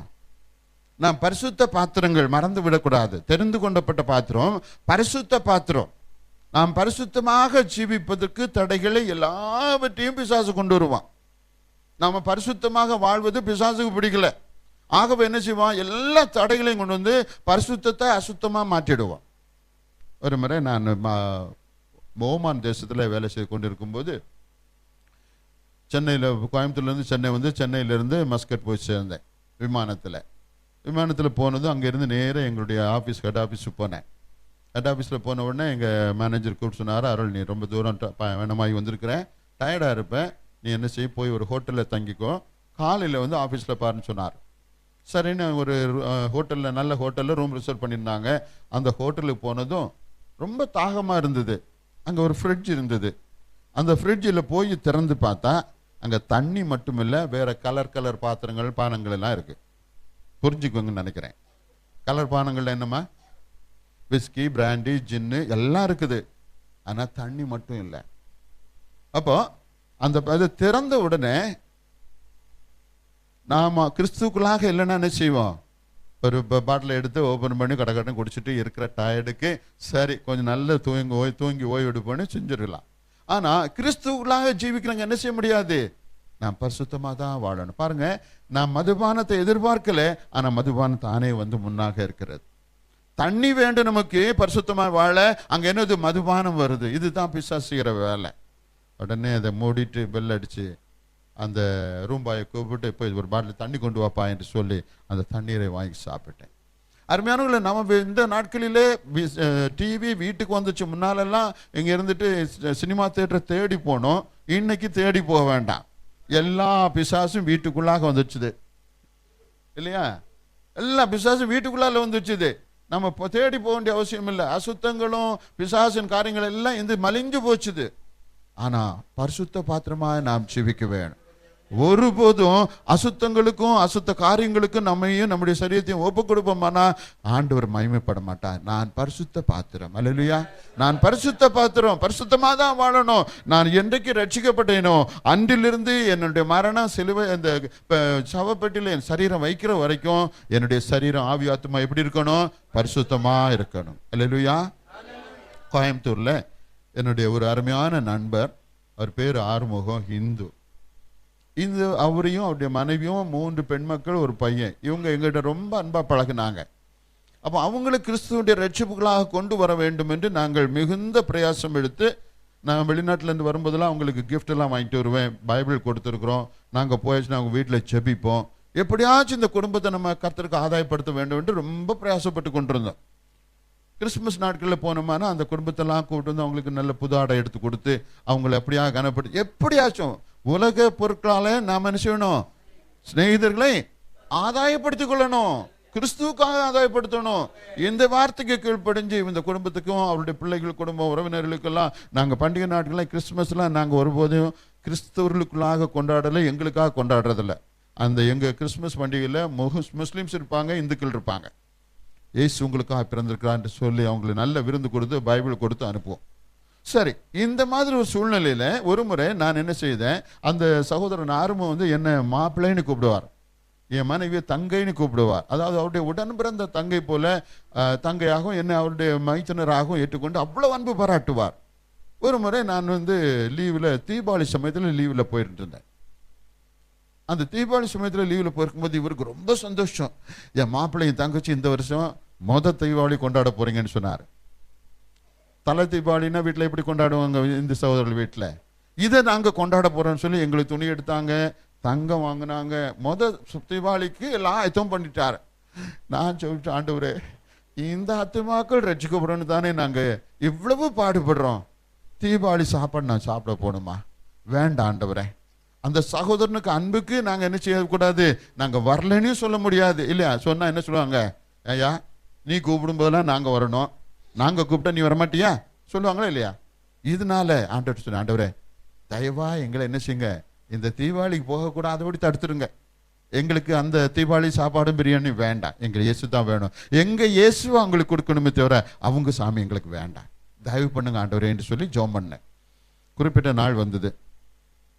அந்த நாளில் தீபாவளிக்கு முந்தின நாள் எங்களை வந்து கூட்டிட்டு போறதுக்கு வருவேன்னு சொல்லிட்டு போயிட்டாரு. ஆண்டவர்லேருந்து ஒரு வார்த்தையும் வரல. நான் சொன்னப்பா, நீங்க பேசாம இருந்தீங்க நான் போவேன், நீங்க என்ன தடுத்துட்டீங்க, அதுதான் எனக்கு வேணும். நானா வரலன்னு சொல்ல முடியாத நிலைமையில தவிக்கிற ஆண்டவரே, தயவா எனக்கு கிருபிச்சிங்க ஆண்டவரேன்னு சொல்லிட்டு ஒரு நாள் இந்த தீபாவளிக்கு முந்தின நாள் 7 மணிக்கு வந்து எங்களை கூட்டிட்டு போறேன்னு சொன்னாங்க. 6:30 மணி வரைக்கும் ஆண்டவரத்தில் ஒரு பதிலும் இல்லை. எனக்கோ பெரிய போராட்டம். ஏன்னா நம்ம அந்நிய தெய்வங்களுடைய காரியங்களை என்ன செய்ய முடியாது, பங்கு பெறக்கூடாது. பங்கேற்றுமானா அது என்ன, நம்முடைய சரீரத்தை அசுத்தப்படுத்துகிறோம். நான் பரிசுத்தமாக தான் வாழணும், என்னுடைய தீர்மானம் ஆண்டவரே, தயவா எனக்கு கிருபை செய்யுங்க ஆண்டவரே என்று சொல்லி ஜபிச்சுட்டு 6:30 மணிக்கு மனைவிட்ட சொன்னேன், ஏம்மா வா நம்ம போய் ஜப ரூமில் போய் ஜபிப்போம், ஆண்டவர் என்ன சொல்றாரு பார்ப்போம்னு சொல்லிட்டு போய் முழங்கால் போட்டு ஜபித்தேன். ஒரு 10 நிமிஷம் இருக்கும். எனக்கு வந்து இந்த வாமிட் வர மாதிரி ஒரு சென்சேஷன், நாக்குள்ள நீர் ஊறிட்டு ஒரு மாதிரி இருந்ததுனால சொன்னி ஜபம் பண்ணிட்டே இருமா, நான் வெளியே போய் துப்பிட்டு வரேன்ட்டு போயிட்டு வெளியே போனேன்னா ஒரு பக்கெட் இருக்கும் வாந்தி, பயங்கரமான வாந்தி வாந்தி வாந்தி வாந்தின்னா எல்லாம் என் சரீரத்திலிருந்து தண்ணீரெல்லாம் வெளியே போய் பொத்தடீர்னு செத்தவனை போல விழுந்துட்டேன். ஒரு அலையிலே சொல்லுங்களேன். தீபாவளி சோத்துக்கோ பிரியாணிக்கோ ஆண்டவர் ஆயத்தப்படுத்தலை, அப்படியே பொத்தடீர்னு விழுந்துட்டேன். எங்களுக்கு அந்த ஆண்டவர் தந்த வீடுல ஒரு 4 வீடு வாடகை விட்டு இருந்தோம். அந்த சகோதர சரியெல்லாம் ஓடி வந்து ஐயோ ஐயா விழுந்துட்டாங்களேன்னு சொல்லி ஓடி வந்து மோதிர தண்ணி தெளிச்சு எல்லாம் தொடச்சி எடுத்து என்னை பிணத்தை போல கொண்டு பெட்டில் போட்டாங்க. என் மனைவி என்னங்க ஆச்சு என்னங்க ஆச்சுங்கன்னு சொன்னாங்க. அதுக்குள்ளால இவங்க போய் டாக்டரை கூட்டிட்டு வந்துட்டாங்க. டாக்டரை கூட்டிட்டு வந்துட்டு பல்ஸ் எல்லாம் பிடிச்சு பார்த்து இந்த சரீரத்தில் இருக்க தண்ணியெல்லாம் கொட்டி போனதுனால இவரை என்ன எழுந்திரிச்சு நடக்க வைக்காதீங்க, நீர் ஆகாரம் மட்டும் கொடுங்க, ஒன்றும் கொடுத்துடாதீங்க, அவர் வந்து 3 நாள் பெட் ரெஸ்ட்ல இருக்குன்னு சொல்லும்போது என்னை அழைக்க வந்த நண்பர் ஆறுமுகம் வந்து நிற்கிறார். அழுகிறார் மனுஷன். ஐயோ ஏசப்பா ஏசப்பா, என் மாப்பிள்ளைக்கு என்னாச்சு ஏசப்பா, அவர் தீபாவளிக்கு வராட்டாலும் பரவாயில்ல ஆண்டவரே. அல்லேலூயா. நாம பரிசுத்தமா வாழணும்னு முடிவு பண்ணிட்டோமானா அதுக்கு எல்லா உதவி தாசலை கர்த்தர் தருவார். நம்ம உலகத்தோட ஓடணும்னு முடிவு பண்ணிட்டோம், ஆண்டவர் செய்ய மாட்டார். நம்முடைய வைராக்கியத்தை கர்த்தர் பார்க்கிறார். ஆண்டவருக்காக நாம் நிற்கக்கூடிய வைராக்கியத்தை பார்க்கிறார். என் பிள்ளை பரிசுத்தமா வாழணும்னு முடிவு பண்ணியிருக்கிறான், தீர்மானம் எடுத்திருக்கான், ஆகவே எல்லா விதத்திலும் நான் உதவி செய்வேன் சொல்லி அது ஒரு பெரிய சோதனை கொண்டு வந்து 3 நாள் பெட் ரெஸ்ட். அல்லேலூயா. பரிசுத்த பாத்திரமா இருக்கிறோமா பாருங்க. முடிவு பரியந்த நிலைத்திருப்பவன் ரட்சிக்கப்படுவான். நான் ரட்சிக்கப்பட்டுட்டேன், எல்லா அபிஷேகம் பட்டுட்டேன், எல்லா வரங்கள் பெற்றுட்டேன்னு சொல்லிட்டு இடையில விழுந்து போனோம்னா அதுக்கு பின்பு நமக்கு மீட்பு இல்லை. அருமையானக்குள்ள நானும் அநேக முறையில் கர்த்தர் சாட்சியை சொல்லுறேன். பல சோதனைகள், வேதனைகள், கஷ்டங்கள், போராட்டங்கள் வரும்போது விழுந்து போகிற அனுபவங்கள் கடந்து வருகிறது, வந்து கொண்டிருந்தது. ஏனென்றால் கர்த்தருக்கென்று வைராக்கியமா நிற்கிறவளை தான் என்ன செய்வான், பிசாசு அதிகமாக சோதிப்பான். தானியலை எங்க கொண்டு போட்டான், சிங்க கபில போட்டான், சிங்க கபில போட்டான். சாத்ராக் மேஷாக் ஆபேத்நேகோ எங்க கொண்டு போட்டான், அக்கினி எரிகிற அக்கினி நடுவில் போட்டான். ஆனால் கர்த்தருக்கு வைராக்கியம் இருந்தனால அவர் எல்லாருக்கும் விடுதலை. ஹல்லேலூயா. அவர் எல்லாருக்கும் விடுதலை மட்டுமல்ல, அந்த ஜனங்களுக்கு அதிகாரியாய் கர்த்தர் உயர்த்தினார். அருமையானவர்களே, பரிசுத்த பாத்திரமா இருக்கிறோமா? ஆண்டோடைய நாமத்தை மகிமைப்படுத்துற பரிசுத்த பாத்திரமா இருக்க எந்த பாத்திரமா இருக்கிறோம் நினைத்து பார்ப்போம். ஒருவேளை நம்ம ஒழுங்கீனமான அசுத்தமான சூழ்நிலையில் இருப்போமானால் மாற்றி விடுவோம். ஆண்டவரே, முடிவு பரிந்து நான் உமக்காக பரிசுத்தமா தான் வாழணும், என் பலவீனங்கள் எல்லாம் மாற்றி பரிசுத்தப்படுத்தும் ஆண்டவரே என்று சொல்லுவோமானால் கர்த்தர் நிச்சயமாக என்ன செய்வார், நம்மை பரிசுத்தப்படுத்துவார். அல்லேலூயா, அல்லேலூயா. சங்கீதம் 116 13வது வசனம் வாசிப்போம். ரட்சிப்பின் பாத்திரத்தை எடுத்துக்கொண்டு கர்த்தருடைய நாமத்தை தொழுது கொள்ளுவேன். அல்லேலூயா, அல்லேலூயா. இங்கு சொல்லப்பட்டிருக்க பாத்திரம் என்ன பாத்திரம்? ரட்சிப்பின் பாத்திரம். இந்த பாத்திரம் இல்லைன்னா நமக்கு என்ன இல்லை, ஆண்டவரோடு கூட உடன்படிக்கை இல்லை. ஆண்டவரோடு கூட உடன்படிக்கை வேணும்னா இந்த ரட்சிப்பின் பாத்திரம் நமக்குள்ளாக இருக்க வேண்டும். பரிசுத்தமாய் வாழ வேண்டும், ரட்சிப்பின் சந்தோஷத்தோடு வாழ வேண்டும். அல்லேலூயா. வேதத்தில் அநேக காரியங்களை நாம் உதாரணமாக கொண்டு வர முடியும், நேரமில்லை. ரட்சிப்பின் பாத்திரத்தோடு நான் நினைச்சுவேன், கர்த்தருடைய நாமத்தை தொழுது கொள்ளுவேன். நம்ம இந்த ரட்சிப்பின் அனுபவத்தோடு எத்தனை நாட்கள் நிற்கிறோம் நினைச்சு பாருங்க. நான் இப்போ ஒரு கேள்வி கேட்கிறேன், ரட்சிக்கப்பட்ட பின்பு பரிசுத்தமாக வேணுமா, பரிசுத்த பாத்திரமாகணுமா, இல்ல பரிசுத்தமான பாத்திரமாக பிறகு ரட்சிக்கப்படணுமா? ஐயா சொல்ல வேண்டாம், சபையார் சொல்லுங்க. ரட்சிக்கப்பட்ட பின்பு நான் பரிசுத்தமாகணுமா, இல்ல பரிசுத்தமான பின்பு ரட்சிக்கப்படணுமா? கொஞ்சம் சோதனையான கேள்விதான் இல்லையா? என்ன செய்ய வேணும்? என்னமா? ரட்சிக்கப்பட்ட பின்பு பரிசுத்தமாகணும். ஐயா மாதிரி என்ன சொல்றீங்க? சரிதான் இல்லைங்களா? ரட்சிக்கப்பட்ட பின்பு பரிசுத்தமாகணும்னா நமக்கு மனம் திரும்புதல் இல்லை, பாவம் மன்னிப்பு இல்லை. ஏன்னா மனம் திரும்பி பாவம் மன்னிப்புக்கென்று ஞானஸ்நானம் பெற்ற பிறகுதான் ரட்சிக்கப்படணும். தயவாரி தப்பா நினைக்காங்க, நான் வசனத்தான் சொல்லுகிறேன். மனம் திரும்பணும், பாவங்களை அறிக்கை செய்யணும், என்ன பண்ணுறோம், பாவம் மன்னிப்பு நிச்சயத்தை பெற்றுக்கொள்ளணும். அதுக்கு பிறகுதான் ரட்சிப்பு, அதுக்கு பிறகுதான் நீர்மூழ்கு ஞானஸ்நானம். அப்போ மனம் திரும்பின பிறகு, பாவத்தை அறிக்கை செய்த பிறகு, பாவம் மன்னிப்பு நிச்சயத்தை பெற்ற பிறகு நாம் யாரா இருக்கிறோம்? பரிசுத்தவான்களா இருக்கிறோம். அதை தான் ஆண்டவர் முதல்ல சொன்னார். மத்திய 3வது அதிகாரத்தில் ஆண்டவர் முதல்ல சொன்னார், மனம் திரும்புங்கள், மனம் திரும்பி தங்கள் பாவங்களை அறிக்கை செய்து யோர்தான் நதியிலே ஞானஸ்நானம் பெற்றார்கள். இந்த ஞானஸ்நானத்துக்கு பிறகுதான் நாம் என்ன செய்யறோம்? ரட்சிக்கப்படுகிறோம். இப்போ ரட்சிக்கப்பட்ட பின்பு பரிசுத்தமான என்ன செய்யும் தெரியுமா? வந்த வழியே விழுந்து போவோம். அனுபவத்தை சொல்றேன், தவறா நினைக்காதீங்க. ரட்சிப்பு நமக்கு கட்டாயம் வேணும். அதுக்கு முன்பாக வேத வசனத்தின்படி என்ன வேணும்? மனம் திரும்புதலும் பாவ மன்னிப்பும், பாவ மன்னிப்பு நிச்சயமும், என்ன அந்த பாவத்தை என் கர்த்தர் எனக்கு மன்னித்தார் என்ற அந்த பாவ மன்னிப்பு நிச்சயமும் வந்த பின்புதான் வேத வசனம் சொல்லி உங்களுக்கு ரட்சிப்பு. ஆகவே பரிசுத்தமாகி நாம் ரட்சிப்பை ஏற்றுக்கொள்வோமானால் நிச்சயமாக விழுந்து போக மாட்டோம், உறுதியா நிற்போம். இல்லாம உணர்ச்சி வசப்பட்டு வசனத்தை கேட்டு உணர்ச்சி வசப்பட்டு வேகமா ஒப்பு கொடுத்தோன்னா அவ்வளவு வேகமாக நினைச்சிருவோம், விழுந்து போற அனுபவத்துக்குள்ள போயிடுவோம். ஆகவே பரிசுத்தமாக்கப்பட்டு ரட்சிக்கப்பட வேணும். இதை நீங்க தயவாய் ஏற்றுக்கொள்ளுங்க. கர்த்தருடைய சமூகத்தில் நான் பரிசுத்தமான ஆக போய் அந்த ஞானஸ்நானம் எடுப்போமானால் அவன் தான் நீதிமான் என்று கர்த்தருடைய வேதம் சொல்லுகிறது. அல்லேலூயா. ஆகவே பரிசுத்த பாத்திரம் ரட்சிப்பின் பாத்திரம். நான் பரிசுத்தமாகி ரட்சிக்கப்பட வேணும்.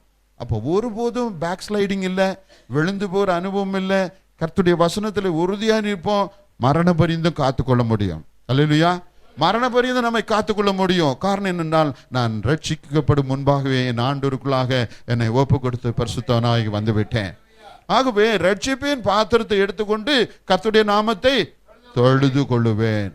ரட்சிப்பின் பாத்திரமாக நாம் மாற வேணும். இந்த ரட்சிப்பின் பாத்திரத்தினாலே அநேகர் நினைச்சப்படணும், ரட்சிக்கப்படணும். அநேகர் ரட்சிக்கப்படணும். நம்ம குடும்பத்தில் இருக்கிறவங்கள்ட்டயே சில நாங்கள் கிராமங்களில் அங்கே போகிற வழியில் கேட்டா நம்ம குடும்பத்தில் இருக்கவங்ககிட்டயே என்ன சொல்றதில்ல, ரட்சிப்பை பற்றி பேசுறதில்ல. நம்ம ஹோமில் படித்த ஒரு மக இருக்கிறா, பேர் ஜெனிஃபர், காவேரி அம்மா. அவளுக்கு ஞானஸ்நானத்துக்கு பேர் ஜெனிஃபர் என்று பேர் வைத்தோம். அந்த பொண்ணு 2 வருஷம் பைபிள் காலேஜ் படித்தா, +2 முடிச்சுட்டு. அவங்க அப்பா அம்மா ரட்சிப்புக்குள்ள வரல. நான் கேட்டேன், ஏமா ஒரு முறையாச்சும் அப்பா அம்மா கிட்ட இயேசுவை பற்றி பேசுகிற, ரட்சிப்பை பற்றி பேசுகிற? இல்லைங்க டாடி. 2 வருஷம் பைபிள் காலேஜ் படிச்ச பிறகு நீ என்ன பண்ணுன? உன் சொந்த தாய் தகப்பன் இடத்துல பேசல, குடும்பத்தாட்ட பேசல. இன்றைக்கு ஆண்டவர் வந்தா நீ ஆண்டவர் என்ன கணக்கு கொடுப்ப? நீ ரட்சிக்கப்பட்டா போதுமா? உன் சொந்த வீட்டார் ரட்சிக்கப்பட வேண்டுமா? உன் உறவினர்கள் ரட்சிக்கப்பட வேண்டுமா? உன்னை சுற்றி இருக்கிறவர்கள் ரட்சிக்கப்பட வேண்டுமா? நீ எரிகிற விளக்கா இருக்க வேணும் மகளே என்று சொல்லி சொன்னேன். அருமையானவர்களே, ரட்சிப்பின் பாத்திரம் நமக்கு வரும்போது நம்மை சார்ந்தவர்கள், நம்முடைய சபையில, குடும்பத்தில், சுற்றி இருக்கிற கிராமத்தில், எங்கெல்லாம் நம்முடைய ஆண்டவரை குறித்து சொல்ல முடியுமோ நாம் என்ன செய்ய வேணும்? சொல்லியே ஆகணும். சுவிசேஷத்தை அறிவித்தே ஆக வேண்டும். நமது சபையில அருமையான போதகரையா இருக்காங்க, அம்மா இருக்காங்க. எங்க கிராமங்களில் நிறைய இடத்துல நான் ஊழியர்களை அனுப்புறேன்னு சொன்னாங்க. ரொம்ப சந்தோஷம். நம்மை கொண்டு கர்த்தர் என்ன செய்ய சித்தமா இருக்கிறாரோ நாம் அதை செய்ய வேண்டும். இதுல வெட்கமோ அல்லது வேற எந்த மனஸ்தாபமும் நமக்கு வேண்டாம். கர்த்தருடைய வார்த்தையை சொல்லியே ஆக வேண்டும். அருமையானவர்களே, உங்களை கொண்டு கர்த்தர் என்ன செய்ய சித்தமா இருக்கிறாரோ அதற்கு நீங்கள் ஒப்பு கொடுக்கப்பட வேண்டும். அல்லேலூயா. இன்னும் ஒரு பாத்திரத்தை வாசிப்போம். சங்கீதம் 23:5 வசனம்.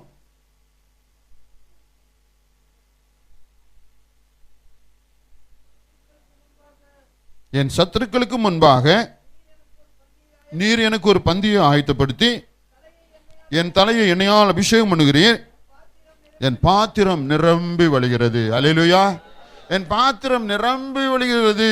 நிரம்பி வழிகிற பாத்திரம், நிரம்பி வழிகிற பாத்திரம். அது வெறும் பாத்திரமா இருக்கக்கூடாது, உடைந்து போன பாத்திரமா இருக்கக்கூடாது. அது என்ன பாத்திரமா இருக்கணும்? நிரம்பி வழிகிற பாத்திரமா இருக்க வேண்டும். அருமையானவர்களே, உங்கள் பாத்திரம் நிரம்பி வழிகிறதா? நிரம்பி வழிகிறது என்று சொல்லும்போது பணமோ பொருளோ அல்லது செல்வமோ அதை குறித்து வேதத்தில் இருந்து நான் உங்களுக்கு சொல்லவில்லை. நிரம்பி வழிகிற பாத்திரமாய் இருக்க வேண்டும். ஆண்டவர் என்னை ரட்சித்திருக்கிறார், என்னை அபிஷேகித்திருக்கிறார். இந்த பாத்திரம் நிரம்பி வழிந்து அது யாருக்கெல்லாம் உதவியா இருக்க வேண்டும், ஆசீர்வாதமா இருக்க வேண்டும்? துன்மார்க்கருக்கு, பாவிகளுக்கு, அக்கிரமக்காரருக்கு, இந்த விக்கிரகங்களை வணங்குறவர்களுக்கு, இவர்களுக்கு நாம் யாரா இருக்க வேண்டும்? நிரம்பி வழிகிற பாத்திரமாய் இருக்க வேண்டும்.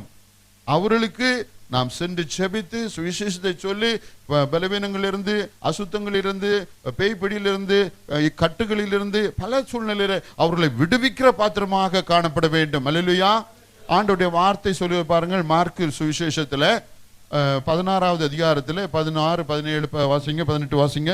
விசுவாசம் உள்ளவனாகி ஞானஸ்நானம் பெற்றவன் ரட்சிக்கப்படுவான், விசுவாசியாதவனோ ஆக்கினைக்குள்ளாக தீர்க்கப்படுவான். விசுவாசிக்கிறவர்களால் நடக்கும் அடையாளங்களாவன, விசுவாசிக்கிறவர்களால் நடக்கும் அடையாளங்களாவன, என் நாமத்தினாலே பிசாசுகளை துரத்துவார்கள், நவமான பாஷைகளை பேசுவார்கள், சர்ப்பங்களை எடுப்பார்கள், சாவுக்கேதுவான யாதொன்றை குடித்தாலும் அது அவர்களை சேதப்படுத்தாது, வியாதியஸ்தர் மேல் கைகளை வைப்பார்கள், அப்பொழுது அவர்கள் சொஸ்தமாவார்கள். சுருக்கமா, பிசாசு துரத்தணும், வியாதியஸ்தர்களை குணமாக்கணும். ஆண்டவர் தந்த கிருபையும் அபிஷேகத்தின் மேல நாம் என்ன செய்யணும்? பிசாசுகளை துரத்த வேணும். நாமளே பிசாசா மாறிட்டா, அசுத்தம் செய்து அவிசுவாசியாக இருந்து ஆண்டவருக்கு பிரியமில்லாத காரியங்களுக்கு போய் கொண்டு எப்ப விசுவாசி ஆகிறது? இதை விசுவாசிக்கு கொடுக்கிறார் ஆண்டவர் கிருபையை, ஊழியக்காரர்களுக்கு என்று சொல்லவில்லை. அப்போ விசுவாசிகளுக்காகவே இப்படி இருக்கும் போது ஊழியர்கள் அதற்கு மேலான ஒரு படியிலே நிற்க கர்த்தருடைய கிருபை. அருமையானவர்களே, விசுவாசி என்று நீங்கள் விசுவாசியானவர் ஞானஸ்நானம் பெற்று ரட்சிக்கப்பட்ட பின்பு நான் விசுவாசியாகவே கடைசி வரை என் காலத்தை ஓட்டி கொண்டிருப்போமானால் எத்தனை பிசாசுகளை துரத்தினீர்கள், எத்தனை வியாதியஸ்தரை குணமாக்கினீர்கள்? ஆண்டவர் கேட்பார் அல்லவா, என் மகனே மகளே, நீ என் விசுவாசியாக இருக்கிறாயே, என் வசனத்தின்படி எத்தனை பிசாசை துரத்தினாய், எத்தனை வியாதியஸ்தரை குணமாக்கினாய், எத்தனை புறஜாதி மக்களை அதிலிருந்து எனக்குள்ளாக கொண்டு வந்தாய் கேட்டா என்ன சொல்லுவோம்? நம்முடைய நிலைமை என்ன பாருங்க. ஆண்டவர் கொடுத்திருக்க இந்த கிருபையை நாம பயன்படுத்த வேண்டும். இந்த கிருபையிலிருந்து விலகி போக கூடாது. உறுதியாக விசுவாசத்தோடு கேட்க வேண்டும். ஆண்டவரே, நீர் சொன்னீர் ஆண்டவரே, விசுவாசிகள் பிசாசுகளை துரத்துவார்கள். இந்த சகோதரி மேல, இந்த சகோதரன் மேல இருக்கிற அசுத்தாவி ஓடும்படியாக இந்த வேளையில செபிக்கிற இயேசு நாமத்துல போ பிசாசே. அருமையானவர்களே, உங்களுக்கு இந்த அதிகாரத்தை கொடுத்திருக்கிறார். வியாதிஸ்தர் மேல் தைகளை வச்சு ஜெபிப்பார்கள். நம்ம வீட்டுல பக்கத்துல இருக்கிறவங்க மேல போய் வசனத்தை சொல்லவோ ஜெபிக்க வரேன்னு சொன்னா கேட்க மாட்டாங்க.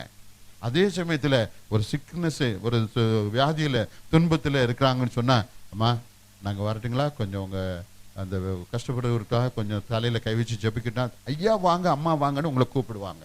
நிச்சயமா கூப்பிடுவாங்க. ஏனென்றா அந்த கஷ்டத்துல துன்பத்திலிருந்து போராட்டத்திலிருந்து அவங்க விடுதலை ஆக வேணும். நிச்சயமா கூப்பிடுவாங்க. அந்த கிருபையை பயன்படுத்தி அவர்களுக்காக செபிப்பீர்களானால் கர்த்தர் பிசாசை துரத்துவார், வியாதியஸ்தரை குணமாக்குவார். மட்டுமில்லாம உங்களை மீண்டும் மீண்டும் வாங்கயான்னு சொல்லி கூப்பிட்டு அழைத்து உங்களை கொண்டு அந்த வீட்டுல ஒரு ஜெபத்தை நடத்த கிருபை செய்வார். அல்லேலூயா.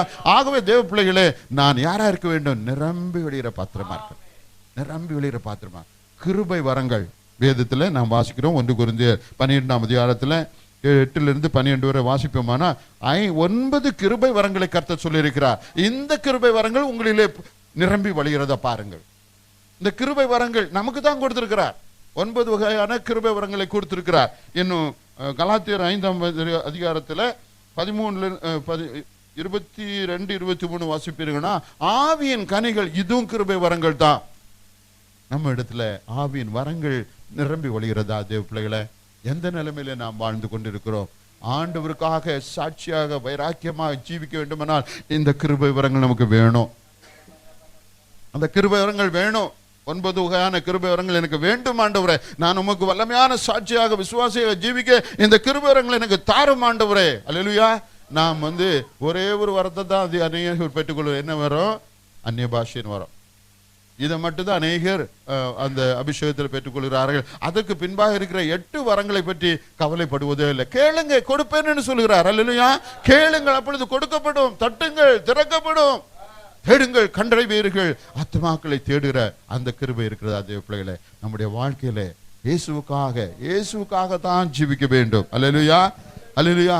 இந்த வரைந்து கொள்ளப்பட்ட பாத்திரம் எப்படியாக இருக்கிறது தேவ பிள்ளையே? இந்த வரைந்து கொள்ளப்பட்ட பாத்திரம் எப்படியாக இருக்கிறது? நாம சிந்தித்து பார்ப்போமா? ஐயா சொன்ன டைம் எனக்கு முடியுது. கொஞ்சம் எல்லாரும் முழங்கால் போட்டு கண்களை மூடி ஆண்டுடைய கரத்துல ஒப்பு கொடுக்கிற நேரம். ஜெபிப்போமா? சோத்திரம் ஆண்டவரே, சோத்திரம் ஆண்டவரே, சோத்திரம் ஆண்டவரே, சோத்திரம் ஆண்டவரே. குயவனே குயவனே படைப்பின் காரணனே, களிமண்ணான என்னையோமே கண்ணோக்கி பார்த்திடுமே. பாடுங்க. குயவனே குயவனே படைப்பின் காரணனே,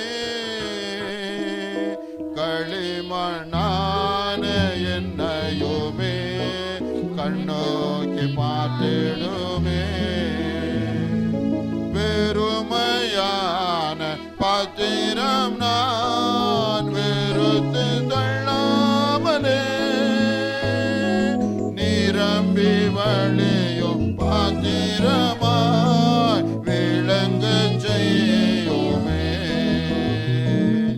வேதத்தில் காணும் பாத்திரமல்ல இயேசுவை போற்றிடுதே,